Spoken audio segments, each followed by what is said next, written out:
Assalamualaikum warahmatullahi wabarakatuh. Uronyo lung katruh lung jak lembak tempat rumah yang kejadian baru dan lung yak merempok ngempor mo.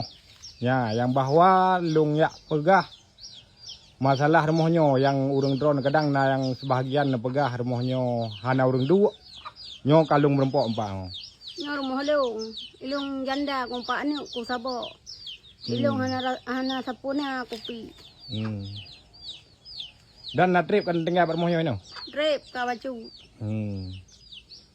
Berarti hana dari orang lain na yang terus kena untuk ya pegat bantuan. Hana Ke? hana.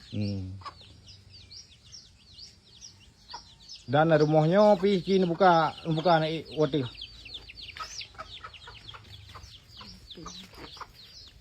Nah, nyo geik erat samping erat likut karena erat ke kapatah nyon geik erat nau. Nah, erat nau geik. Ya. Ni mata lalu ka bro nanti bang duduk mama gua. Ya, nyo kondisi alirnya. Ni lagi kompak utama lupa pak peduk rumah bro. Nyamban kondisi. Ke rumah bro kompak kuduk ni babaje kompak peduk ana mari ku minta kuatan. Nyan alir mo. Nyo memang na ketinggai nyo lagi nyo tapi mesti tua tak lagi nyo. Mesti tua memang kuai bilang ku peduk le nyo. Nyamban nyo kondisi alir nyo. Nyo ha terjejak le nyo eh. Nya alir. Nyo kena naji pakai menang kamai. Ruhung cik lagi yan. Oh ruhung cik. Ya, nyo tapah nyo. Kan ali jo eh.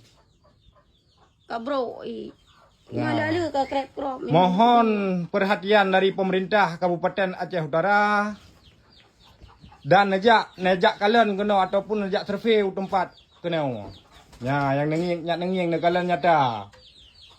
Ya, yang bahwa lung lung peek ke gura-gura kan rumah hana urang dua. Nyo rumahnya na urang dua. Ya. Dan eno tinggal dengan anu ge. Ya. Nyo tinggal dengan anu yang ban ali ge. Dah bu. Ha. Nyo pergi lele nyo pergi. Bek kuto yang li. Pane kan aku jak blang kan aku pergi. Nyo bek jeli berarti pergi mandum ju bek mentantu ke nyo. Ya. Nak dengar.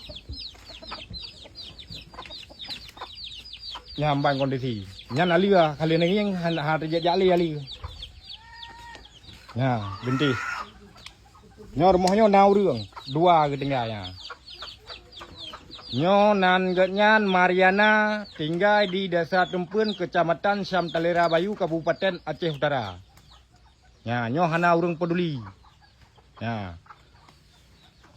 Agat, assalamualaikum warahmatullahi wabarakatuh.